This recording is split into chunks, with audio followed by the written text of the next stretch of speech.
बिस्मिल्लाहिर्रहमानिर्रहीम। अस्सलाम वालेकुम। वो राजनपुर का एक बहुत बड़ा जागीरदार था। करोड़ों अरबों की ज़मीन जायदाद का मालिक था, मगर बे औलाद था। औलाद पैदा होने की चाह ने उसे ज़हनी मरीज़ बना दिया था। आप भी सुनिए उसकी कहानी उसी की ज़बानी। मेरा नाम चौधरी आतिफ़ है। मैं पंजाब के ज़िला राजनपुर का रहने वाला हूँ। मेरे वालिद साहब एक मशहूर मारूफ हस्ती थे। मैं उनकी अकलौती औलाद था। वालिद साहब के इंतकाल के बाद करोड़ों रुपए की जायदाद मेरे हाथ लगी। मैंने पैसा हराम रास्ते में उड़ाना शुरू किया, मगर हराम तरीके से कमाना भी शुरू कर दिया। मैंने करोड़ों रुपए कमाए, करोड़ों उड़ाए। इसी दौरान मेरा दिल मेरे ही गाँव की एक भोली भाली मासूम सूरत लड़की पारसा पर आ गया। मैंने उसे अपनी दौलत और ठाठ बाढ़ से काबू करना चाहा, मगर नाकाम रहा।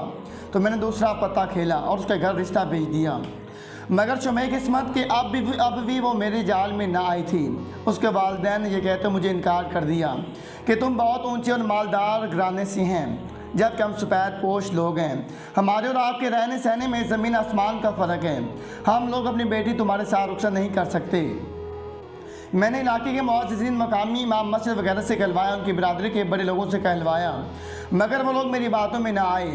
तो मजबूरन मैंने लड़की के बाप को धमकी दी कि अगर तुम अपनी बेटी का निकाह मुझसे नहीं करोगे तो मैं उसे किसी और के काबिल भी नहीं छोड़ूंगा। मुझे लगा कि किसी न किसी हद तक मेरी धमकी कारगर साबित हुई, मगर मेरी हैरत की इंतहा न रही जब दूसरे दिन मुझे पता चला कि वो लोग रातों रात गाँव छोड़कर कहीं भाग गए हैं। मैंने उनकी खोज लगाना शुरू कर दी और जैसे तैसे करके उन्हें ढूंढ निकाला। वहाँ के मकामी वडेरे से मिलकर रात को उनके घर कुछ बंदे दाखिल किए और फिर कुछ लोगों को कहकर शोर बर्पा करवा दिया। शोर मचाने पर लोग जमा हुए घर में घुसे हुए बंदों को पकड़ दिया और पूछताछ शुरू करवा दी गई। मालूम करने पर उन बंदों ने हमारा सिखाया हुआ बयान दिया कि हमारा तो ये दोस्त शहबाज पारसा से इश्क करता है और उसके बुलाने पर उसे मिलने आया था, और हम बहुत अरसे से पारसा के बुलाने पर उसे मिलने आती रहती हैं। यूँ मेरे मनसूबे के मुताबिक पारसा की पारसाई पर बिना कसूर की बद किरदार होने का दाग लग गया। लोग पारसा और उसके वालिदैन से मुतनफ़िर हो गए। हर कोई उनकी फैमिली को मशकूक नज़र से देखने लगा और तंज करने लगा। मैंने वहाँ पारसा और उसके वालिदैन को इतना जलील करवा दिया कि वो दोबारा कभी किसी गाँव में पनाह लेने का सोच भी ना सकें, और उसके बाद वडेरे को कहकर पारसा को वालिदैन समेत इस गाँव से निकलवा दिया जहाँ उसने पनाह ली थी। अब पारसा अपने माथे पर बद किरदारी का दाग सजाए वापस अपने आबाई गाँव आकर, अपने घर आकर यानी मेरे गांव में आ पहुंची। पारसा की आमद से पहले मैंने गांव में पारसा पर लगे हुए इल्ज़ामात की मशहूरी करवा दी थी। अब कोई भी पारसा के साथ शादी के लिए तैयार नहीं था। मैंने एक बार फिर पारसा के लिए रिश्ता भेजा और इस बार मेरे अमल से अनजान पारसा के वालिदैन ने मुझे फरिश्तों से बढ़कर दर्जा दिया और मेरा रिश्ता कबूल कर लिया। मैं पारसा के वालिदैन के सामने बैठा सोच रहा था कि अगर उसके वालिदैन को मेरी हरकत का इल्म हो जाए तो ये मुझे इब्लीस से बदतर समझें, मगर मेरे गुनाह का भरम रह गया और पारसा रुखसत होकर मेरे घर आ गई। पारसा के और मेरे शुरू के 2 साल बड़े सुकून के साथ गुजरे। 2 साल बाद पारसा ने एक बेटी को जन्म दिया। मैं जो बेटी की ख्वाहिश दिल में लिए बैठा हुआ था, जब मुझे बेटी की सूरत में पहली औलाद मिली तो मैंने बात पारसा से लड़ना झगड़ना और उस पर हाथ उठाना शुरू कर दिया। गो कि मैं सामने कोई बात रख कर पारसा पर तशद्दुद करता, मगर मेरे दिल में पारसा का बेटी पैदा करने का मलाल था। 2 साल बाद पारसा फिर उम्मीद से हुई तो पता चला कि इस बार भी बेटी होगी। मैंने पारसा को बच्चा बारशन सफाई ज़ाया करवाने का कहा, मगर उसने इनकार कर दिया।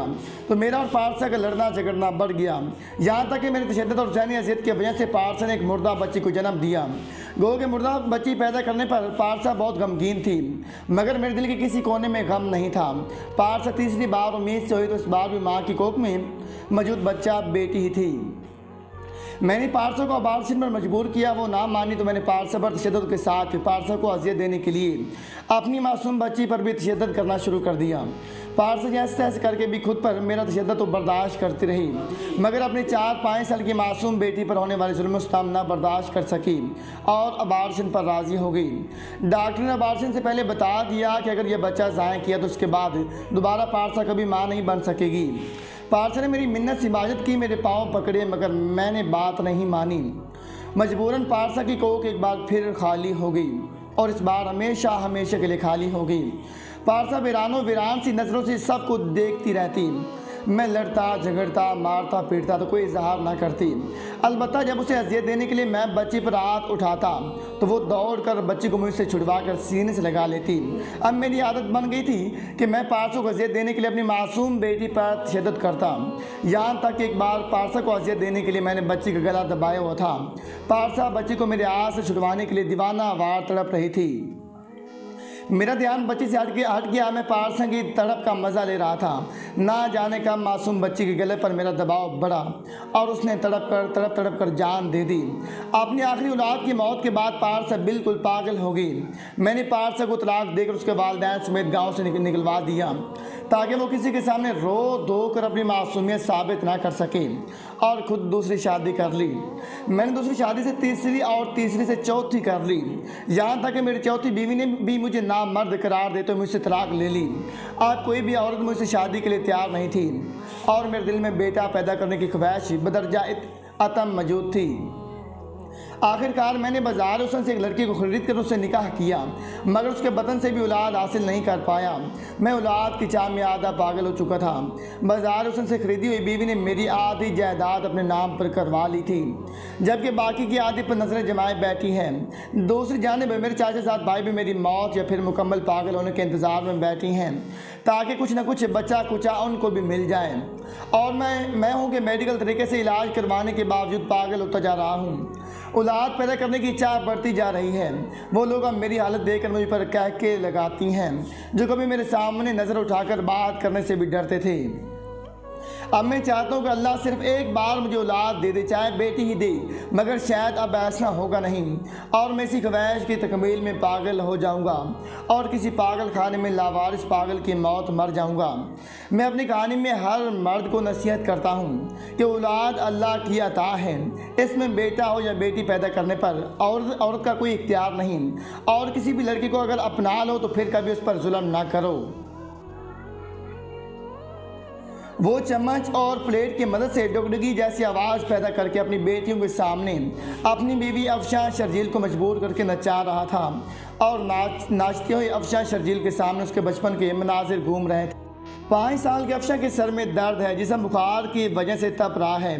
गर्मियों की तपती दोपहर दरख्त के घने साए तले बिछी चार पाए पर लेटे अफशा के सर पर माँ पानी में भिगोकर ठंडी पट्टियाँ रख रही हैं। अचानक सैन वाला दरवाज़ा खुलता है। अफशा का बाप सीने से शराबूत कपड़ों में लगी मट्टी जिसम के पसीने के साथ मिलकर गाड़े की शक्ल इख्तियार कर चुकी हैं, घर के अंदर दाखिल होता है। मगर जब सामने चार पाए पर पड़े अफशा पर नज़र उसकी पड़ती है तो दौड़ कर अफशा के पास पहुँचता है। अफशा के बारे में उसकी माँ से पूछता है तो पता चलता है कि उसको ऐसा हो गया है। उस वक़्त शदीद तकलीफ़ में है। शर्जील अपनी तकलीफ़ थकावट सब कुछ भूल जाता है और उसी वक़्त नहाने के लिए चल देता है।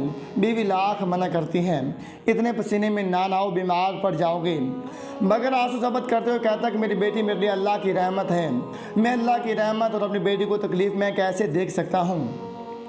इसी वक्त नहाकर कपड़े बदलता है। अफशा को उठाकर कंधे से लगाता है, अपने पगड़ी की मदद से अपनी बेटी पर साया करता है और तपती दोपहर में गांव से 3 किलोमीटर दूर पैदल चलकर करीबी कस्बे के सरकारी अस्पताल में पहुंचता है। अपनी बेटी डॉक्टर को दिखाता है। डॉक्टर अफशा को अस्पताल में दाखिल कर लेता है। इधर डॉक्टर अफशा को ड्रिप लगाने के लिए बरनोला बाजू में लगाता है। उधर अफशा का वालिद आंसू बहाते हुए बाहर निकल जाता है और पूछने पर कहता है कि मैं अपनी बेटी को कांटा चुभते हुए भी बर्दाश्त नहीं कर सकता। ये तो फिर सोई है। वही अफशा जवान होती है। गाज़ जवानी में उसकी माँ चल बसी है। जहाँ तक मुमकिन उसका बाप हर वक्त से अच्छे बुरे के मुतालिक बताता है। अपनी हसीन के मुताबिक उसे प्राइमरी तक तालीम भी दिलवा चुका होता है। घर की गृहस्थी उसकी माँ उसे सिखा देती है और सिलाई कढ़ाई का काम सीखने के लिए अफशा का बाप उसे गाँव की एक मोतबर औरत के पास भेजता है, जहाँ वो सिलाई कढ़ाई का काम सीखती है। चूँकि शर्जील हर वक्त अपनी बेटी की पहरेदारी नहीं कर सकता, वो जहाँ तक इल्म रखना मुसलमान औरतों के वाक़यात सुनाकर अपनी बेटी की तरबियत करने की कोशिश करता, मगर अफसोस के लाख कोशिशों के बाद भी वो नाकाम रहता है। यहाँ तक अफशा वालिद की गैर मौजूदगी का नाजायज़ फ़ायदा उठाती हैं और करीबी गाँव के एक लड़के के साथ नाम या दोस्ती और मोहब्बत करने लगती हैं। ये बात छुपने वाली ना थी, लिहाजा आहिस्ता आहिस्ता गाँव में चहमगोइयाँ होने लगती हैं। फिर हर महफिल में तज़किरा होने लगता है तो बात चलते चलते अफशा के वालिद शर्जील तक पहुंचती है। शर्जील घर आकर अफशा से बात करता है तो अफशा उस बात से साफ मुकर जाती है, मगर शर्जील के दिल में बेटी से मुतालिक वहम पैदा हो जाता है। लिहाजा वो अपनी बेटी पर नज़र रखने लगता है। यहाँ तक एक रात जब उसकी बेटी बिना मांगे उसे चाय देती है तो वो चाय गिराकर खाली कप टेबल पर रख देता है। अफशा जो अपनी नज़र में अपने बाप को नींद की गोलियां देकर सुला चुकी होती है, रात को अपने महबूब को घर बुलाकर मिल रही होती है जब उसका बाप उसे रंगे हाथों पकड़ लेता है।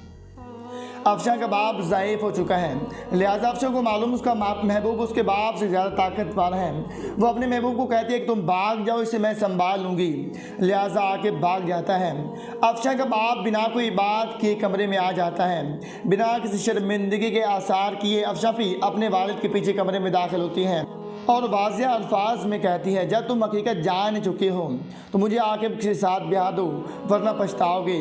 शर्जील अपनी बेटी के मुंह से निकलने वाले अल्फाज और लहजे को देखकर समझ आता है अब ताकत का इस्तेमाल करना बेकार है। वो मिन्नत तमीज़ लहजे में अपनी बेटी को इस बीमारी का वो वक़्त याद करवाता है जब तपती दोपहर में पगड़ी का साया करके उसे अस्पताल ले गया था और फिर इसी पगड़ी को सर से उतार कर अपनी जवान बेटी के पाँव में रख देता है और उसे आकिब से ताल्लुक़ ख़त्म करने के लिए कहता है और कहता है कि मैं बुज़दिल भी हूँ और बेगैरत भी। बुज़दिल इसलिए कि मुझे तुम्हारी मिन्नत करने की बजाय खुदकशी कर लेनी चाहिए, और बेगैरत इसलिए कि तुम्हें और तुम्हारे महबूब आकिब को उसी वक़्त कत्ल कर देना चाहिए था जब तुमने गैर मेरा महबूब को मुझ पर तरजीह दी थी। अपने बाप की इस कदर मजबूरी को देख कर भी अफशा के दिल में कोई रहम नहीं आता। वो इसी कड़क और दो टोक लहजे में फ़ैसला करने के लिए कुछ टाइम मांगती हैं।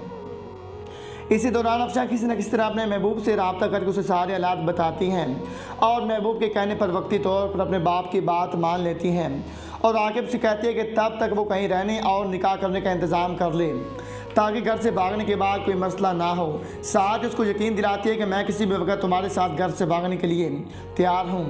दूसरी जानिब आकिब उसे कहता है कि तब तक अपने वालिद की फरमा बरदार बनकर रहना ताकि उसे शक ना हो और मुझसे रब्ता भी रखना। अफशा उसकी बात मान लेती है और अपने वालिद को कहती है कि आकिब से ताल्लुक़ ख़त्म कर दिया है। अफशा का वालिद बच्ची कुछ इज़्ज़त को महफूज बनाने के लिए अफशा का रिश्ता करीबी गांव में तय कर देता है। जिस दिन सुबह अफशा की शादी की तारीख फिक्स होनी थी उसी रात अफशा आकिब के साथ मिलकर अपने बाप को कत्ल करके घर से भाग जाती है। आकिब और अफशा पर कत्ल का केस बनता है, मगर चूँकि पीछे कोई भी पैरवी करने वाला नहीं होता, लिहाजा आकिब के घर वाले पैसे दे दिलाकर मामला दबा देती हैं। आकिब अफशा के साथ निकाह कर लेता है और निकाह के तीसरे दिन अफशा को सिर्फ इस बात पर जानवरों के मौके पीटता है कि वो बिना इजाज़त के घर से बाहर क्यों गई है।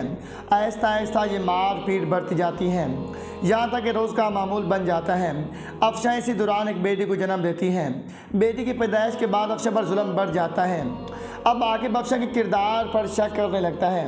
अफशा लाख कसमें खाती है मगर आकिब कहता है जो मेरी खातिर अपने सगे बाप को धोखा दे सकती है उसकी जान ले सकती है, वो मौका मिलने पर मेरे साथ ऐसा करने से कैसे गुरेज करेगी। अफशा के पास इस सवाल का भी कसमों के सिवा कोई जवाब नहीं होता। आज अफशा की 3 बेटियां हैं। अफशा घर में पड़ी प्लास्टिक की बोतलें और कुछ रद्दी और पुराने जूते एक फेरी वाले को देखकर उसे कब खरीद रही होती हैं कि उसे आकिब देख लेता है और वहीं उस पर बदचलन होने का बद किरदार होने का इल्ज़ाम लगता है। बिना अफशा की कोई बात सुने उसे मारने पीटने लगता है। जब मार कर थक जाता है तो प्लेट और चम्मच की मदद से डगडगी बजाने लगता है और अफशा को इस आवाज़ पर नाचने का कहता है। ना नाचने की सूरत में फिर पीटता है। अफशा की तीनों बेटियां सहम कर कोने में खड़ी हैं। आकिब अफशा से पूछता है ये लड़कियां मेरा खून नहीं है, बता किसका खून है। अफशा कसम खाकर यकीन दिलाती है मगर आकिब नहीं मानता और उसे नचाता रहता है यहाँ तक कि अफशा नाच कर गिरती है और बेहोश हो जाती है। इसी बेहोशी के दौरान ही आकिब अफशा की गर्दन काटने के बाद उसे अपनी तीनों बेटियों को भी गर्दन काट देता है। अफशा जिसने आकिब की मोहब्बत में अपने सगे बाप और अपने सबसे बड़े मुहाफिज सबसे बड़े खैर ख्वाह को अपने हाथों से कत्ल कर दिया था। अफशा का बाप लावारिस दफनाया गया था।